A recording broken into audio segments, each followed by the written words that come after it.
justement cette logique des 30 glorieuses de tous les ménages vont s'équiper, vont acheter beaucoup de biens, la société va croître grâce à ça, pour moi elle est derrière nous. Il faut quand même savoir que les 3/4 des plastiques qu'on utilise en 2023 ne sont plus nécessaires en 2050. L'exemple le plus connu, c'est la pollinisation. Sans abeilles, pas de pollinisation. Sans pollinisation, risque de famine à échelle mondiale. On ne sait pas ce qui sera profitable dans 30 ans, mais on a peu de doute sur le fait que le prix des ressources sera plus élevé.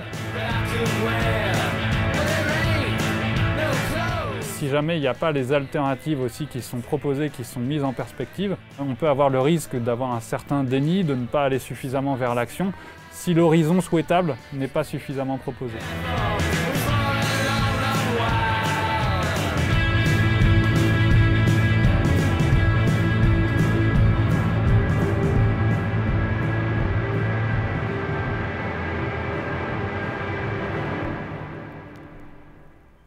« 2050, c'est l'objectif de toutes les politiques climatiques. Une date suffisamment lointaine qui donne le temps de relativiser et de justifier l'inaction.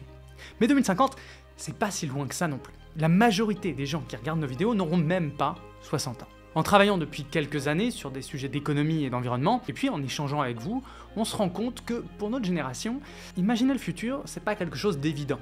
Alors, depuis 5 mois, nous travaillons sur une série originale, avec un concept simple, tenter de décrire et d'illustrer un 2050 possible.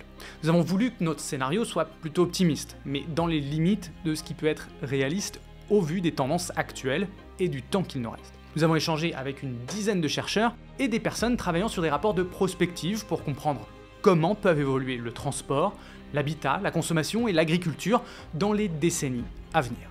Pour mesurer et représenter ces changements, nous avons demandé l'aide de Megan, conceptrice d'environnement 3D, et de Quentin, qui est technicien VFX. Ce sont eux qui ont façonné les rues, les champs, les maisons et le quotidien de notre 2050.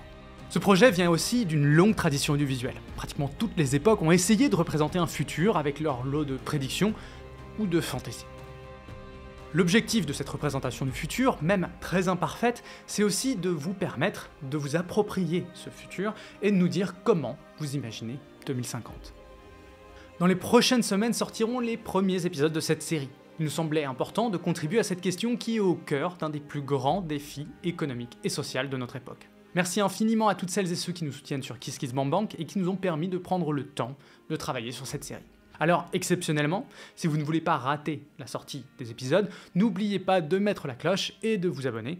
C'est aussi une manière de soutenir notre travail. C'était Stupid Economics. Sur ce,